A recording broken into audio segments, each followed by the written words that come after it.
September 1942. A German climbing team battles its way to the summit of the highest mountain in Europe. It's a hand-picked team of Nazi Germany's elite mountain troops. They raise the Nazi war flag on the summit of Mount Elbrus in the Caucasus Mountains, deep inside the Soviet Union. It's a decisive moment in the war. I think people really did think that the Germans had everyone on the run in the autumn of 1942. If you look at the huge strides they make in the Caucasus and down into that part of the southern USSR, it looks like it's completely one-way traffic, absolutely. This is the peak of Nazi Germany's power. It controls huge territory and enormous resources. You've got to be aware of the extent of the German Reich by early 1942. It really stretched from Archangel in the north down to the Caucasus in the south. That is a huge landmass that they dominated. But Hitler wants much more. He believes the German people must dominate the globe. No matter how much territory or how many prisoners his army sees, he is never satisfied. The Nazi view of war was that it was essential for the health of the race, of the German race, that they kept on fighting, that they never stopped. It was war without limit and war without end. A nation without war was a feeble, weak nation. Hitler's global war demands an ocean of oil for his enormous numbers of tanks, planes and ships.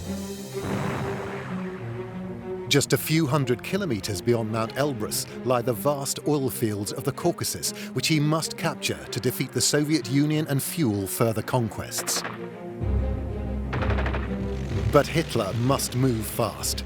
Despite Nazi propaganda, German industry is crippled by shortages of every kind, from steel to rubber. If Hitler can't capture everything that he needs for his war machine, his plans for world domination will fail.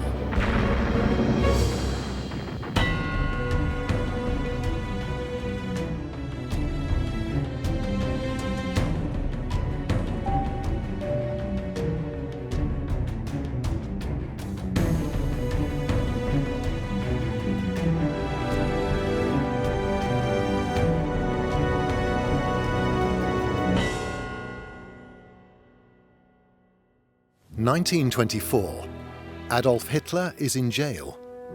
His attempt to seize power here in Munich the previous year failed dismally. Forced out of politics, he turns to writing. In his book, Mein Kampf, he creates an extraordinary vision of how he plans to turn Germany into a global power. But to create world-beating armed forces, Germany needs huge resources. Hitler's plan is simply to steal them, especially from the countries which lie to the east of Germany. If Germany is going to survive, then it needs to get resources from elsewhere. If it can't get those resources peacefully, then we have to get them by military might. Hitler believes that the land and resources of Poland and the Soviet Union are the German people's by right, but he can only gain this Lebensraum, or living space, by conquest. But at the end of the First World War, Germany was virtually disarmed and its military industries crippled. So when Hitler comes to power, war seems impossible. Muss man sagen, dass Deutschland eigentlich Stand 1933. In 1933, Germany no longer really had an armaments industry. There was a small army from the Weimar period, but it had no tanks, there was no air force, and the navy had been frozen at a very low strength throughout the Weimar period. As for arms factories, they actually didn't exist at all. Also, die Betriebe existierten eigentlich auch nicht. However, Germany's armed forces are not idle. Despite restrictions imposed by the Allies, they're working in secret to rebuild their combat power. They have plans for a rapid military expansion. In the 1920s, the Reichswehr had already trained its men one level above their actual rank. So this helped to increase relatively smoothly, despite many problems, the increase of the army from a small force of 100,000 to 4.5 million. The Weimar's army, the Reichswehr, always accepted that it was a transitory force in the sense that it sought to expand in the future and knew one day it would. They were forbidden an air force, they were forbidden a major navy, and they were forbidden tanks. That meant, of course, they had to think outside the box, and that meant they were more open to technological solutions to their problem. The German military works covertly to create the very latest weapons that get around these restrictions. A fake corporation is set up in Holland to work on new U-boat designs, which are then built for other countries, such as Finland and Turkey. Germany gains valuable intelligence, which it then uses to make its own improved submarines. Another German front company in Switzerland makes advanced machine guns. They will dramatically increase the army's firepower on the battlefield. So, even before Hitler becomes Chancellor of Germany, rearmament has already begun. Hitler does come to power in 1933 by saying, fine, we are going to rearm. But he doesn't do this in a vacuum. The plans are already there. The plans which the military itself has developed are really very far advanced. It's not a matter of imposing rearmament on an unwilling military establishment. It's basically taking the brakes off. One of Hitler's earliest acts is to triple the size of the army. 2 years later, he recreates the German Air Force, the Luftwaffe. He informs the world that Germany is no longer bound by the treaties that limit its military power. The time for secrecy is over. Hitler declares that the German economy will focus all its effort on rearmament. But rearming a nation still recovering from the Great Depression is a huge gamble. Germany has to import most of its raw materials from abroad and has to borrow money to buy them, so its industries are suffering many shortages. Also man muss natürlich bei der Frage As far as equipping the army with modern weapons is concerned, there was simply no manufacturing infrastructure. In 1933, there were no tank manufacturing plants at all, so they had to build these factories first. Das heißt, man musste diese Fabrikanlagen erst errichten. But the rearmament drive is very popular, as it promises millions of new, well-paid jobs. The Ministry of Propaganda and Enlightenment, as it was called, is able to make publicity out of winning the battle for work, getting people back to work. They did get people back to work. We can see that it was done in large measure through deficit financing, but they have something positive to sell. In 1936, Hitler announces a 4-year plan to end Germany's economic dependence by making the country self-sufficient. His first target is to increase steel production. Without it, none of the weapons the Army, Navy and Air Force need will be made. Results seem to come quickly. October 3rd, 1936. Adolf Hitler witnesses the launch of the Scharnhorst. At 38,000 tons, it's by far Germany's mightiest warship. Its first new battleship since the First World War.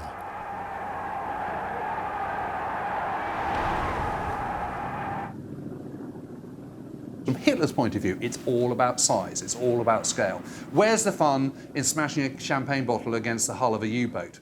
Massive, great battleship bristling with huge guns. Then that's something he can feel proud about. The Scharnhorst is just the first of Hitler's new battleships. In the pipeline is its twin sister, the Gneisenau. Later, 2 even bigger battleships are launched, the Bismarck and the Tirpitz. At 50,000 tons each, they are among the largest battleships in the world. Hitler wants a navy that can challenge Britain's control of the seas. He is determined to avoid what happened during the First World War, when a naval blockade closed Germany's ports, starving it into submission. But there's a fatal flaw. Germany simply does not have enough resources to build a fleet anywhere near the size of its enemies. The master plan to create a huge surface fleet is one of the most insane decisions that the Nazis ever make. I mean, it makes no sense on any level whatsoever. What they have is a very, very small navy. They have very, very low resource capacity. They have huge demands for iron ore and steel and so on, which they are using to build up their aircraft, the Luftwaffe, to build tanks, guns, and all the other stuff to have a large army. What you absolutely don't need to do is to be sinking vast resources into a surface fleet of mighty battleships, which frankly are still going to come massively short compared to the Royal Navy and indeed the French Navy. And that's before you sort of start comparing it with the US Navy. When the war begins, Britain's Royal Navy boasts 15 battleships, as does the US Navy. The French fleet has 7, Germany just 4, 2 of which are very old. So the German Navy is hugely outgunned, and Hitler's over-ambitious plan has also revealed major problems with the steel industry.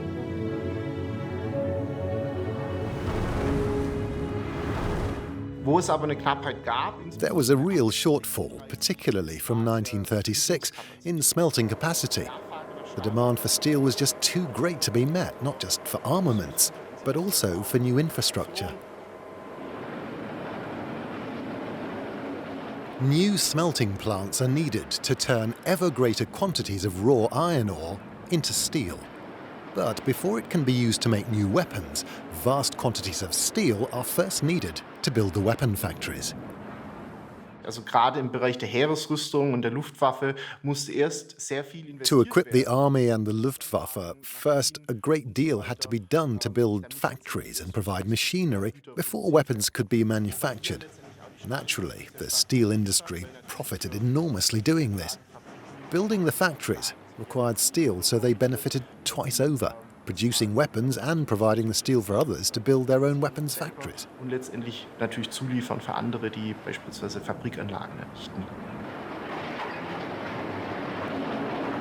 German steel is famous for its quality, but the iron ore from which it's made is mostly imported from Sweden. To buy it, German manufacturers have to sell some of their steel abroad, limiting supplies to the arms industry at home. It's a vicious circle that Hitler's right-hand man, Hermann Göring, is determined to break.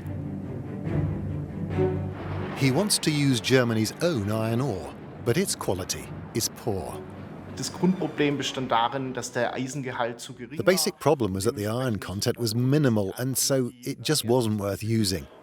Also, processing it was very labour-intensive, so it was simply inefficient to use this ore. That's why iron ore was imported from Sweden. Göring threatens the steel bosses with punishment for industrial sabotage if they don't use German iron ore, despite its low quality. To drive his message home, he builds a huge new processing plant right where the ore is mined in Salzgitter, central Germany, far away from the rest of the steel industry in the Ruhr Valley. The Reichswerk Hermann Göring will grow into the largest company in the world, a vast state-controlled steel conglomerate with 500,000 workers.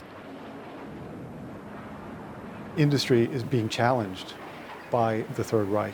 You don't want to do what we want you to do, we will set up a company in opposition to you, in competition with you. That obviously was not in the interests of private industry, because it meant that the state had become a competitor. Privately owned firms obstructed this as much as they could, but in the end, the state forced it through and ended up controlling production. But despite Göring's success, Nazi Germany never has enough steel for all its needs.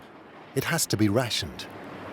Man hat versucht letztendlich den Mangel dadurch zu lösen, dass man Eisen und Stahl. They tried to cope with the shortage of iron and steel by allocating it to the most strategically important sectors, to building armaments factories or to production related to self-sufficiency, such as synthetic oil. Wie synthetische Mineralölerzeugung.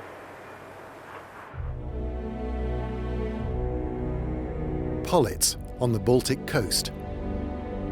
These shattered buildings were once one of the most important industrial sites in Nazi Germany. This huge complex was given very high priority for steel because it produced the most crucial resource of all: oil. The problem is that Germany has very little crude oil itself. It increases pretty dramatically during the Nazi period, but still minuscule compared to the needs of the country. With very little oil of its own, Germany's world-leading chemical company, IG Farben, tries to find a way to make it synthetically. In the 1920s, it makes a breakthrough, creating a process to make crude oil from coal. Using chemistry, you can make a substitute for oil from coal. This was really important during the war. The war would never have lasted until 1945 if the Nazi state hadn't been able to create fuel substitutes because it had hardly any natural oil supplies.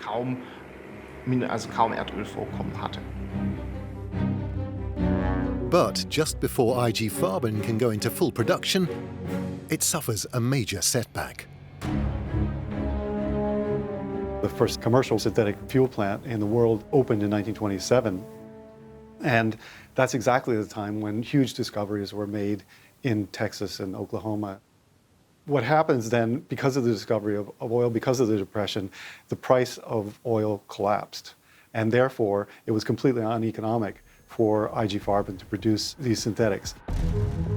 But when Hitler comes to power, he makes IG Farben an extraordinary offer.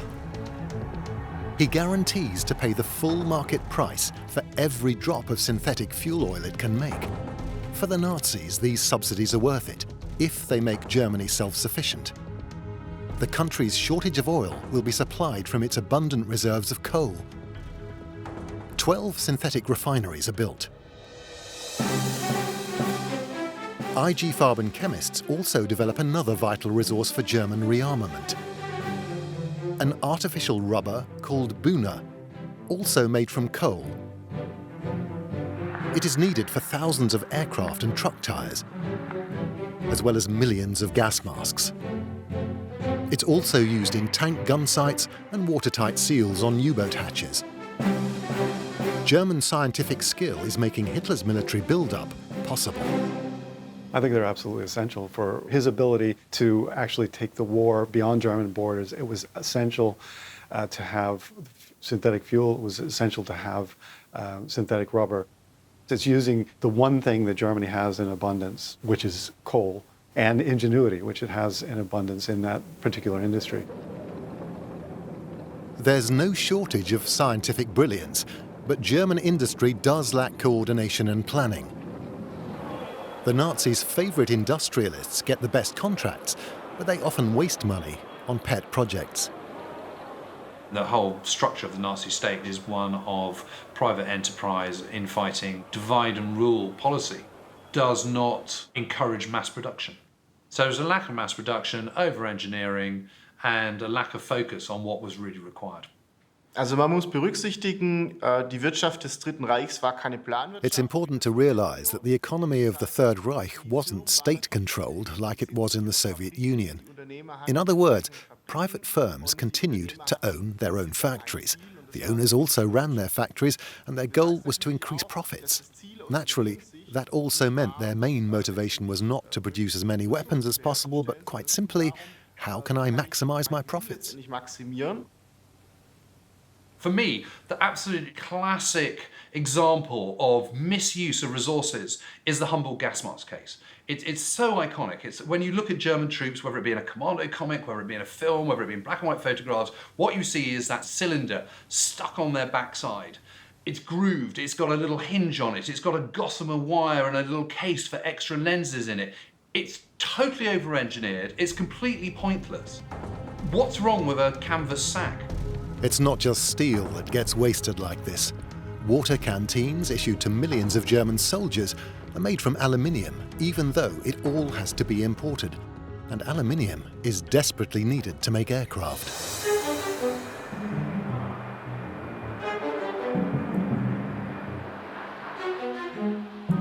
When Hitler seizes power in 1933, Germany has no air force. The aircraft industry employs fewer than 4,000 workers who make fewer than 400 aircraft that year, all civilian. To have any chance in a future war, Germany needs to rebuild its air force, and fast. For this vital task, Hitler once again turns to his most senior minister, Hermann Göring. In April 1933, the former First World War fighter ace is put in charge of the new Air Ministry. He oversees massive state investment, turning the aircraft industry into the most important sector of German rearmament. But almost everything has to be created from the ground up. New housing has to be built for the workforce, which grows dramatically to 60,000 in just 2 years. But for German bosses, all this effort is offset by the prospect of huge profits. The way the economy worked in Nazi Germany was it was a capitalist economy with free enterprise, as it were. It wasn't like Soviet Russia where everything's nationalized, but it was directed and controlled, and increasingly so, by the Nazi government for political reasons, and then pushing military production. The German aircraft industry, of course, was highly developed, but the problem was it wasn't centralized. It dissipated its energies across all kinds of different models, different parts. It was enormously complicated. German industry in the 1930s, in many ways, is far behind the US in terms of mass production. The introduction of mass production is very limited in the way we understand it. The automobile industry is mostly craft-based. In Germany at that time, a whole range of different other industries were mostly craft-based. Hier muss natürlich auch berücksichtigt werden, zum Beispiel die Rüstungsindustrie. Man hatte sicher The arms industry is just the same. Compared with the United States, it was certainly still using outdated production methods. In the USA, Henry Ford-style assembly line production had been strongly developed by the 1920s. This kind of mass production was still rare in Germany. Teilweise war letztendlich auch der Anspruch, dass man eher sehr hochwertig. Partially, this was because it was claimed German industry was creating better quality goods, but ultimately, productivity was being neglected.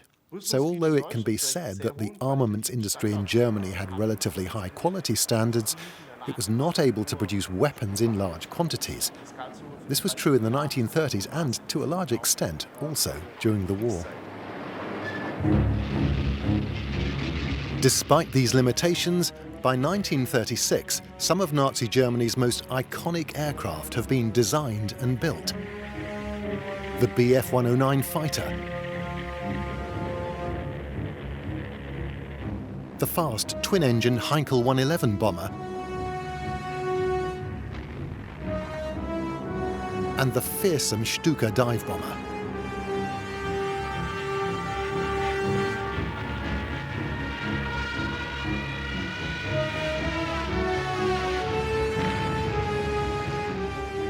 With these modern aircraft, the Luftwaffe can make up for the army's shortage of tanks and heavy artillery.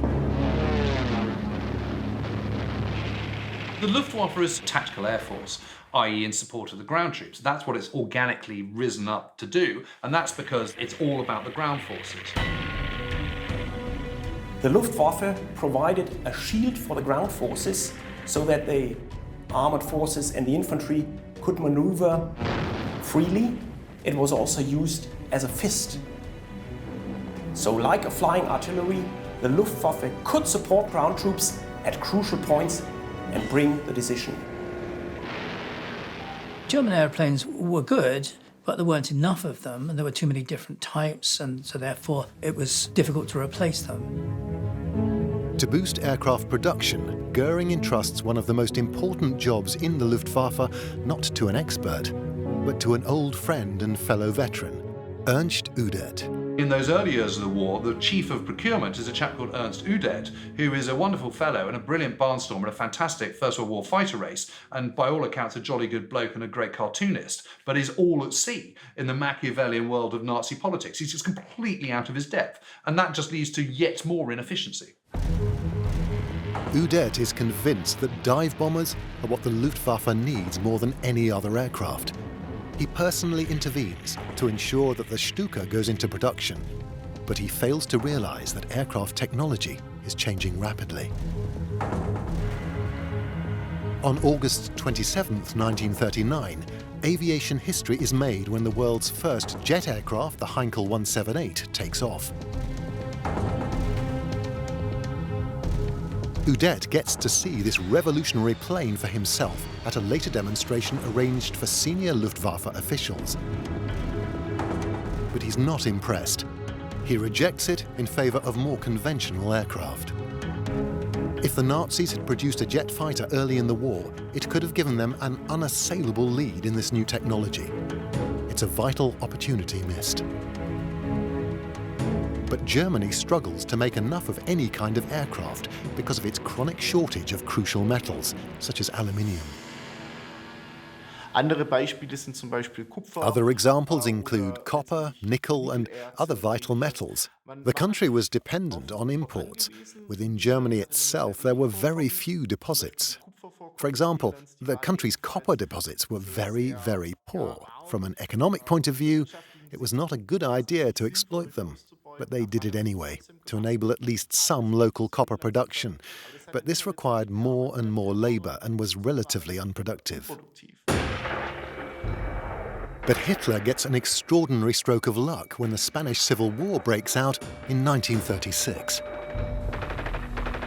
Hitler joins in enthusiastically, claiming he just wants to help General Franco, a fellow fascist, protect Europe against communism. Between 1936 and 1939, the Germans deployed the Legion Condor to the Spanish Civil War. There, they gained experience in modern warfare, particularly with regards to close air support and to armored warfare. And the German army was quick to disseminate this experience, so it became more or less common knowledge within the German armed forces. However, Hitler is not crushing Franco's enemies for free. Germany is paid with huge supplies of iron ore, copper, and other vital metals. To use this windfall, in 1936, Hitler sends troops to reoccupy the Rhineland, home of much of Germany's steel production. It's a flagrant breach of the Versailles Treaty, but Hitler gets away with it. And the peaceful takeover of neighbouring Austria in March 1938 literally adds a mountain of raw materials to the Reich, as well as millions more workers. Die Annexion Österreichs hatte für die Stahlindustrie insofern Bedeutung, dass The annexation of Austria was particularly important for the steel industry, as Austria had substantial deposits of high-grade iron ore. There was even an Iron Mountain, so called because it contained so much high-grade ore. man halt zum einen Zugriff auf dieses Erzvorkommen hatte. As well as seizing this, they also took over all the steel production of Austria, which included a whole range of companies which produced and processed steel. Die eben Stahl erzeugt und verarbeitet. Czechoslovakia is Hitler's next target. First, he absorbs the ethnic German region, the Sudetenland. Then he seizes the rest of the country by force in March 1939. The extra manpower is welcome, but that's not all he's after. Well, the interesting thing about Czechoslovakia is that actually it's quite advanced militarily by the standards of the day. And particularly in that northern stretch, the Sudetenland, the German-speaking parts, are the Skoda works. The Skoda works are already producing a vast number of tanks, and pretty good tanks. I mean, they have a reputation as being armaments manufacturers. Absorbing these countries doesn't just deliver new military hardware. Germany also loots their central banks for vital foreign currency. The Germans faced in the mid and late 1930s considerable problems of insufficient foreign exchange, which they're able to solve by taking over the foreign exchange of Austria and then of Czechoslovakia. so that's the way that the problems of limited resources get solved. This asset stripping goes a long way to easing Germany's chronic shortage of resources, but it's still not enough to create armed forces large enough for Hitler's dream of world domination. The amount of resource that Germany had at its disposal, they were certainly able to provide a substantial amount of armament, not to fight the entire world, but certainly, as it turned out, to conquer much of Europe. And also at each stage when they succeed in taking over other territories, they're able to take over resources.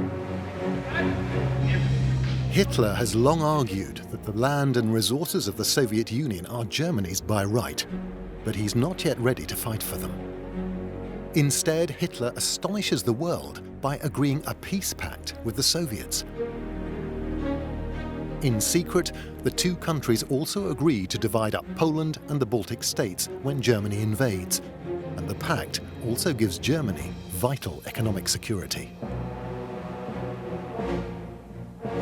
The agreement with the Soviet Union is not just something that is short-term in terms of allowing the conquest of Poland.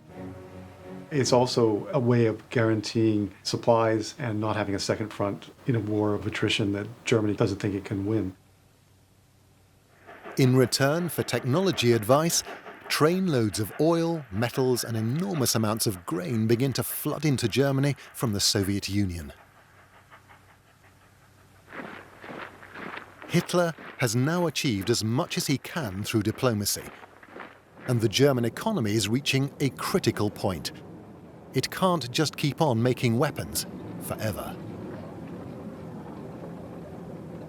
There's no question that the economy ramps up very rapidly into the late 30s, but there are severe problems there, and everyone recognizes that would only be, it was only a preparation for going to war to get resources somewhere else to feed that economy. So it was approaching its limits, really, mainly in terms of raw materials.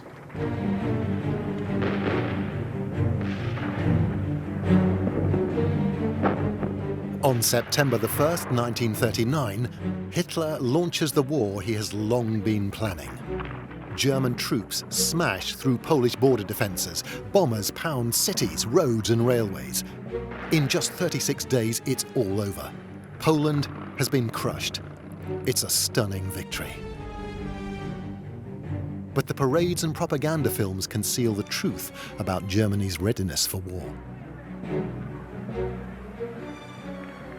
You could be forgiven for thinking that the Polish campaign, for example, was conducted purely by mechanized forces, because most of the footage is of motorized tank units. But even so, the main bulk of the German army was still foot-borne, and its artillery was horse-drawn, but you do not get a terrific amount of that on the newsreels. France and Britain support Poland and declare war on Germany. Flushed with victory, Hitler wants to attack the Allies immediately, but his generals say this is impossible. The armed forces were not fully equipped when war began in 1939 or during the rest of the war, so inevitably the problem got worse. General Georg Thomas is head of the Army's Economy and Armament Office. In a detailed report, he makes it clear that the army is short of everything from ammunition to fully trained troops. It needs time to rebuild its strength after the losses in Poland before taking on France and Britain. Hitler reluctantly postpones the attack until the following year. But when the time comes, his first move is not against France, but Norway.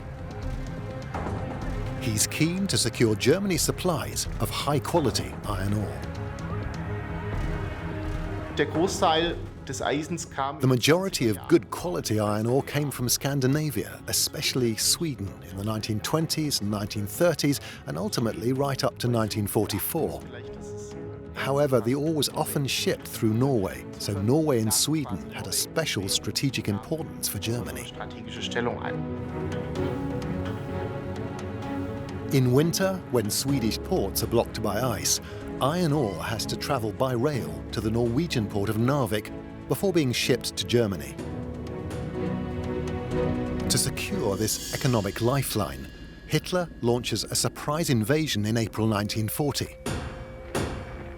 Narvik is the scene of bitter land and sea battles before falling into German hands. They secure the rest of Norway in just 2 months.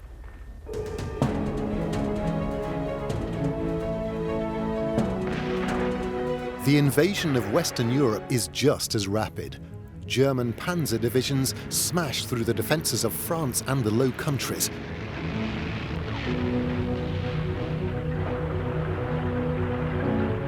The British Army is forced back to the coast and retreats across the Channel.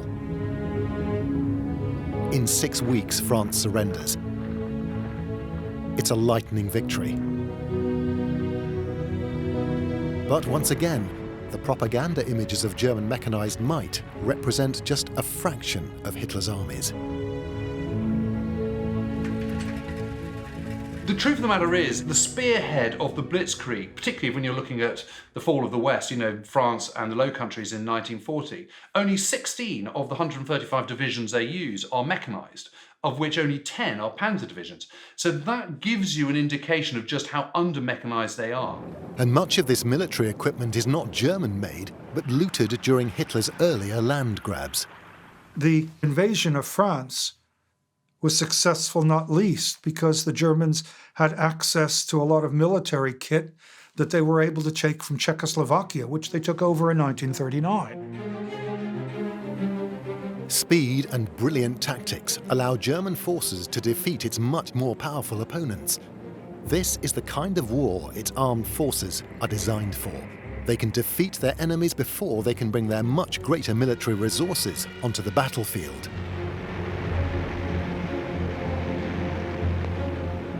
But the first signs that Hitler's war machine is running out of steam appear in the skies over southern Britain. Aircraft production has always been its biggest problem. You know, in the Battle of Britain, for example, it's not a shortage of pilots, it's a shortage of planes that undoes them. I mean, you simply cannot have a situation where, you know, at the absolute height of the battle, you've got some squadrons that simply don't have any flyable planes on a given day. I mean, it's absolutely ridiculous. And at the height of the Battle of Britain, in July, the best figures that the Germans are able to do is 50% of what the British are producing in terms of single-engine fighters. You know, it's no wonder they lose. The Nazis now dominate Europe, although Britain remains undefeated. But Hitler isn't concerned. He knows how to get all the resources he needs. He plans to seize them from the Soviet Union.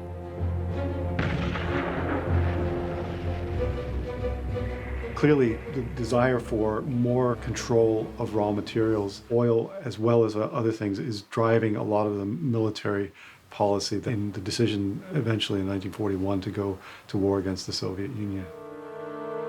Everyone knows invading Russia is an enormous risk, but the generals who were so doubtful about Germany taking on Britain and France are now all in favor of continuing the war. Hitler's victory parade after the fall of France made a big impression on both them and German society. So maybe this man is unusual, maybe this man is different. And so with Barbarossa, they go in with the benefit of the doubt. Hitler had made it work so far, why shouldn't it happen again? But one military man disagrees. General Thomas prepares another report. It reveals that the army only has enough fuel for 2 months of campaigning and that its artificial rubber tires will not survive Russia's harsh conditions. Goering refuses to pass the report on to Hitler. He tells Thomas that with all the loot they're taking from the West, they cannot fail. Thomas is one of the few in the army that really is thinking in those terms. He is thinking very deeply about it and thinking, as it turns out, correctly about what the limits were of the German economy and the relation to military capability. On June 22nd, 1941, Operation Barbarossa, the invasion of the Soviet Union, begins. 3 million German soldiers in 3 vast armies storm towards Leningrad, Moscow and Kiev. These cities, Hitler believes, are the key centers of communism. At first, the invasion is a stunning success. The German army kills and captures hundreds of thousands of Soviet soldiers and seizes vast territories. The army believes the capital, Moscow, should be the main target. But after just 2 months, Hitler suddenly orders all efforts to be directed south to Kiev and the Ukraine. When his baffled generals complain, he tells them they know nothing of the economic aspects of war. Hitler may have accused the generals of not understanding economics, but he didn't understand economics very well either. And basically, what you're describing is not so much an economic view of the world or an understanding of the world. It's really the raw materials, the goods, the power that comes through that, both in terms of consumption and in terms of projection of power militarily. That is what Hitler is after. Hitler wants to capture the huge coal fields around the city of Kharkov. The war is depleting Germany's previously plentiful supplies of coal, and it's the railways, the Reichsbahn, which are suffering. You have to remember that the glue that is holding the entire German war effort together in terms of mobility is not the Air Force or indeed panzers, it is the Reichsbahn. And the reason the Reichsbahn plays such a crucial role is because it doesn't use oil. Steam trains operate with coal, which is one resource that the Germans do have something of. The Ukrainian coal fields are captured, but Hitler's diversion has used up much vital oil. Other shortages reveal that the German military is not prepared for such a massive operation. The advance grinds to a halt, even before the winter snows arrive. There's a long list of the reasons why Operation Barbarossa failed. For example, it will look lack of logistics, lack of resources, lack of reserves, stiff Soviet resistance, the constant shift of operational aims, so be it Moscow, be it Kiev, or be it St. Petersburg. But there was certainly one factor which did not play a role for the German failure: the onset of the winter. When the winter started in 1941, Operation Barbarossa had already failed. It's the Nazis' first serious setback. Over 180,000 German troops are killed.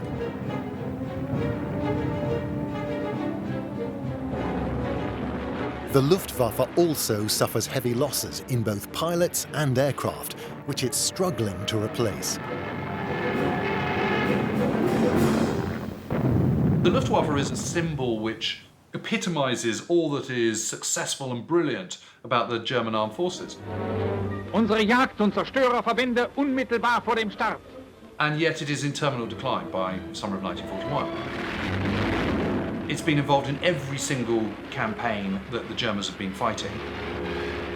It has been flying non-stop. It is massively overstretched, and no service suffers more from fighting on multiple fronts. And they still haven't recovered their numbers from the end of the Battle of Britain. So it's no wonder they're on the back foot, and they simply cannot deliver what Hitler wants them to deliver. But their Soviet opponents are also suffering terrible casualties, and their economy is also massively damaged. The losses the Russians suffered in 1941 are absolutely enormous, and they're also busy moving their factories to the Urals and also regathering their strength. So the German war effort is pretty full on, and there is no question that the German army in the spring of 1942 is still an incredibly impressive one. Hitler decides to risk everything on another colossal offensive. This time, he aims for the Soviet oil fields of the Caucasus in a final attempt to grasp the resources he still desperately needs. It was a very important objective, and it clearly was an indication that the synthetic industry is not able to supply everything that Germany needs. Germany's synthetic fuel plants have been at maximum capacity since the beginning of the war, but they can only supply a quarter of the country's total consumption.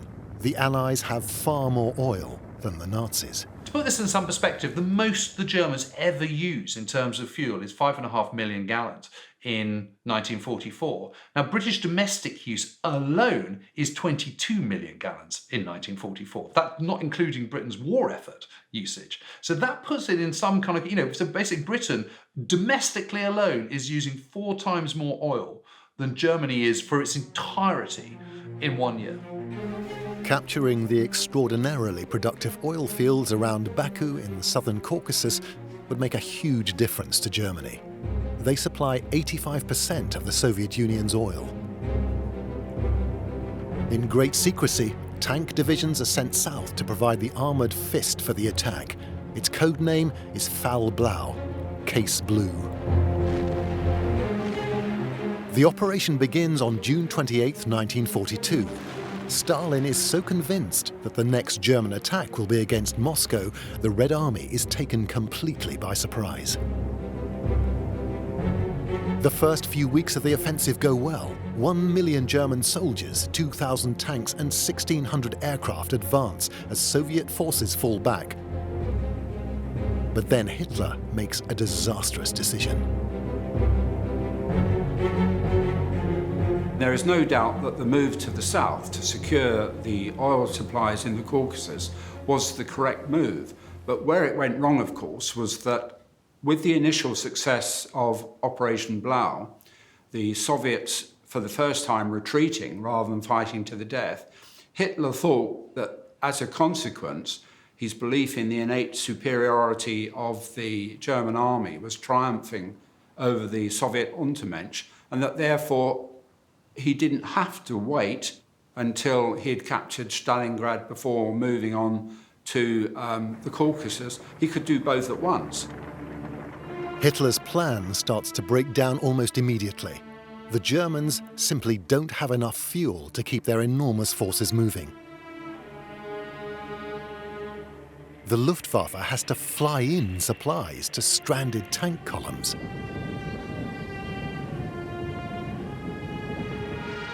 On August 9th, 1942, German troops achieve a small success when they capture the oil fields at Maikop on the Black Sea. But the retreating Red Army has wrecked the wells.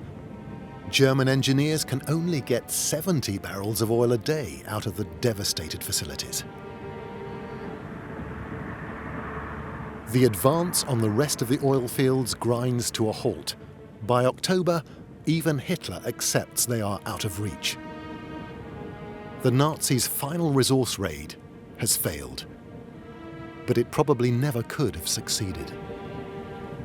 The operation in the Caucasus in the summer of 1942 is a fool's errand, because what are they going to do even if they do get to Baku and the oil fields of Azerbaijan?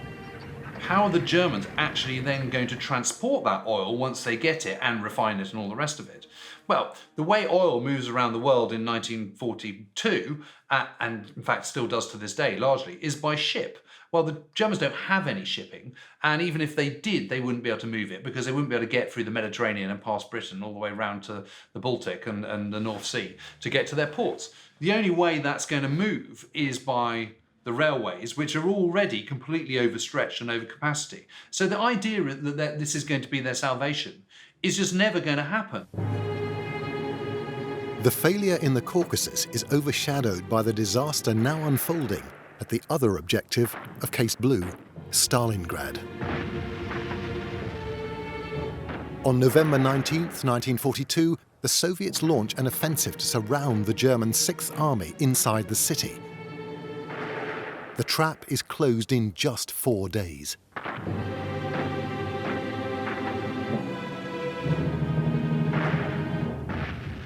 Attempts to relieve the 6th Army fail. The demoralized and starving Germans make no attempt to break out. After a 2-month siege, the last of the defenders surrender. I think after losing the 6th Army at Stalingrad, most rational Germans recognised the chances of winning the war outright were now ended. This was not going to happen. Many people believe that the German defeat at Stalingrad is what ended Hitler's dreams of world domination. But his failure to capture the oil fields south of the city was an even more serious blow. Yet even if he succeeded, Hitler's belief that Germany could loot its way to victory by seizing the resources it lacked was fatally flawed. The problem is they're like kids in a sweet shop, and they just clear it all out and ship it back to Germany, all the resources, fuel reserves and coal reserves of France, for example, and then it's used, and then it's spent, and then there's no more. The lure of more and more resources draws Hitler into invading ever greater territory, making more and more enemies. It's a recipe for eternal war, a war Germany cannot possibly win. But that's not how Hitler sees it. For Hitler, the world is a black and white place with no grey area whatsoever. It's the 1,000-year Reich or it's Armageddon, and we're all in it together. And either the German people are man enough to be able to take on their enemies and win, or they're all going down, in which case they deserve what they get. That is his worldview. That's how he sees it. The Nazi view of war was that it was essential for the health of the race, of the German race, that they kept on fighting, that they never stopped. It was war without limit and war without end.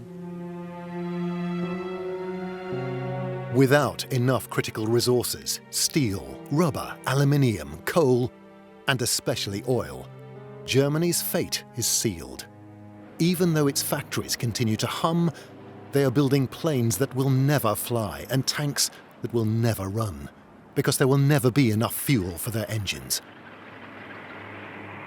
Hitler's dream of world domination is over.